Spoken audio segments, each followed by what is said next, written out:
ada hal yang belum apa namanya, impian sebagai pelatih itu yang belum terwujud ya. Keinginan untuk menjadi bagian apa namanya event-event besar di bulu tangkis seperti kejuaraan dunia, apa namanya, Olimpik ya, bahkan olimpiade ya. Karena memang dari ceritanya dia sendiri itu sempat antara sepak bola dan bulu tangkis waktu itu. Memang karena di sana apa namanya, sepak bola kan ini ya. Dan dia juga bagus sekali main bolanya. Sederhana, tapi dia apa namanya, melaksanakannya dengan sepenuh hati ya. Sepenuh hati. Ya hanya 100%, lebih dari 100%.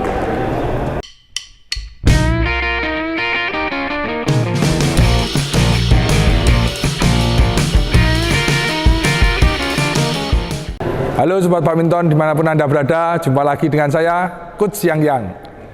Pada kesempatan kali ini, saya bersama Coach Nana berlatih di Gor Warak, Yogyakarta, dan kedatangan tamu istimewa, yaitu Muammar Qaddafi, pelatih dari Kevin Gordon dari Guatemala.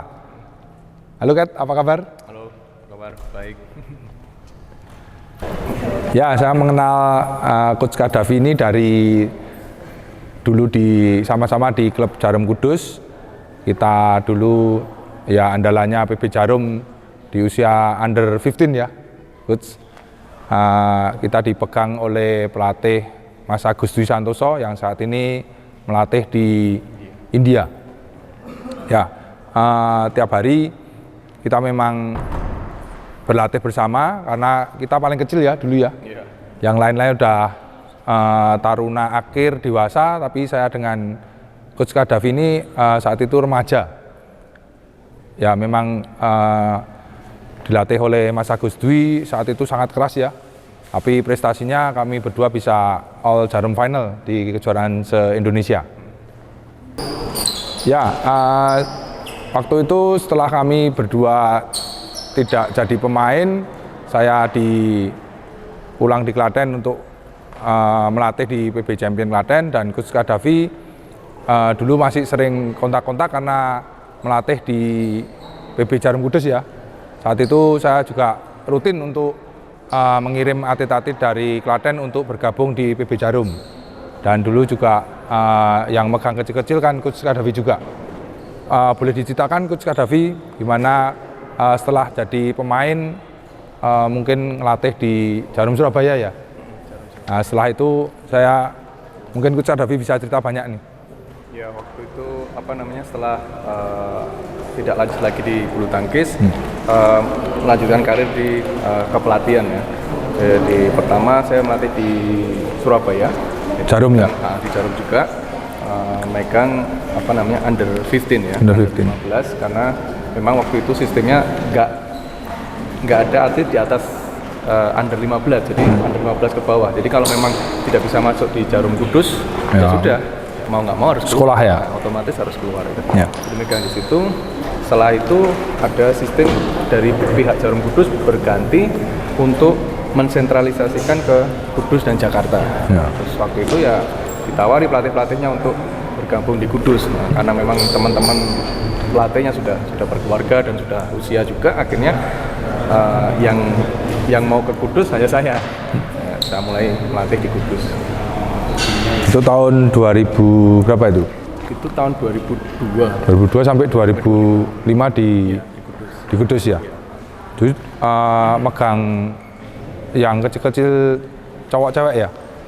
Saya waktu itu jadi asistennya C. Ellen. Oh, asistennya C. Ellen. Jadi asistennya C. Ellen. Ya. Jadi tunggal putri waktu itu. Tunggal putri. Ya dulu tahun 2005 kan saya dengar kabar dari Roy, dari Kiki kalau Qaddafi kan mau berangkat ke Peru ya. Nah itu ceritanya gimana itu Coach?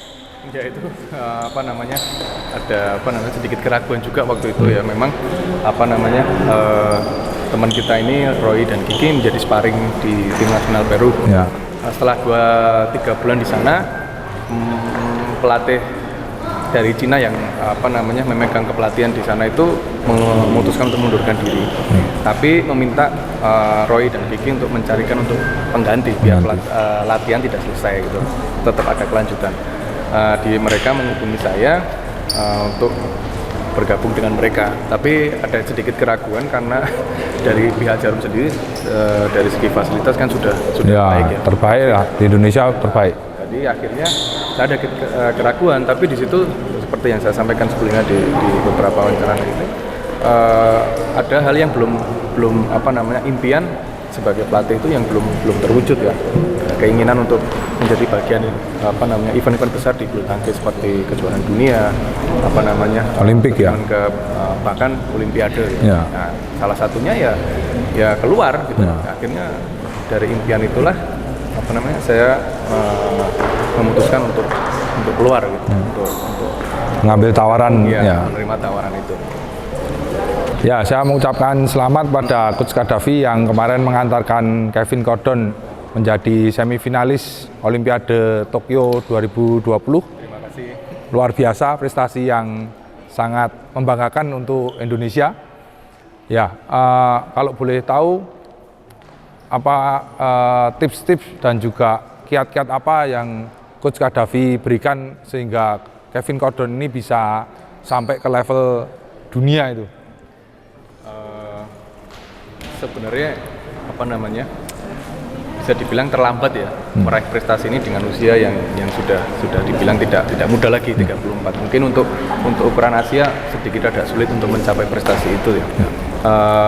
Saya mengenal dia itu tahun 2006 waktu dia datang ke Peru. Tidak tahu programnya apa dari Guatemala itu ya. Di situ kita bertiga melihat kalau anak ini ada potensi untuk bisa menjadi pemain besar. Makanya kita sering ngobrol dengan dia, memberikan masukan, dan dia sangat senang sekali dengan masukan yang kita berikan. Antusias ya? Antusias dan merasa termotivasi untuk melanjutkan di karir ini. Karena memang dari ceritanya dia sendiri itu sempat antara sepak bola dan bulu tangkis waktu itu. Memang karena di sana sepak bola kan ini ya. Dan dia juga bagus sekali main bolanya. Nah, terus setelah itu tahun 2009 sampai 2010 mulailah tidak hanya perkenalan ya, bekerja sama dengan dia. Jadi disitulah mulai kita berlatih bersama. Dia juga meraih beberapa hasil yang bagus di International Series, International Challenge, dan siklus 4 tahunan ya untuk benua di sana. Tapi setelah itu kita harus berhenti ya, kita nggak bekerja sama lagi. Terus mulai lagi tahun 2017 ya? Ya, 2017 sampai Olimpiade kemarin itu. Ya. Disitulah sebelum kita mulai, kita berbicara dulu apa sebenarnya yang kita butuhkan gitu loh. Dari segi usianya dia, cara bermainnya dia, apa yang kita butuhkan, apa yang harus kita lakukan. Nah, dari situlah kita memulai katakanlah dia dengan apa yang dia punya itu saya mengeksploitasi ya.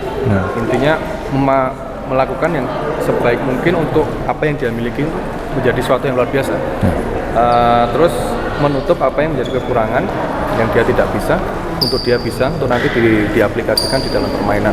Jadi sebenarnya sesuatu yang sederhana, tapi dari dianya sendiri sebagai atlet itu tanggung jawab, motivasi dan ambisinya yang besar itu membantu hal yang sederhana itu bisa menjadi sesuatu yang luar biasa.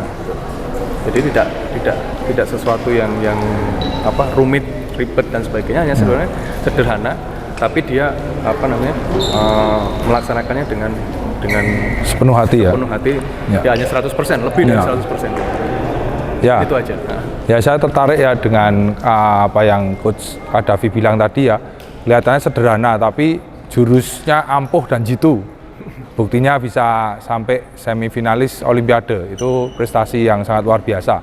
Jadi saya lihat tips dan triksnya dari Coach Kadafi ini benar-benar manjur ini. Coach, selamat bisa mengantarkan Kevin Gordon sampai semifinal Olimpiade Tokyo 2020. Terima kasih. Lalu tadi kita sudah mendengar tips-tipsnya Coach dari yang Coach sharing ke kami dan bisa berbagi program-program latihan apa yang Coach terapkan ke Kevin Gordon sebelum Olimpiade. Oke. Boleh kita nanti akan sharing. Mungkin di sini saya akan bagi tiga latihan. dari satu apa namanya tujuan latihan, tapi ada 3 beda latihan ya. Artinya satu tujuan latihan dengan 3 perbedaan latihannya. Nanti kita akan praktikkan. Semoga bermanfaat dan bisa apa namanya menginspirasi untuk anak-anak. Ya.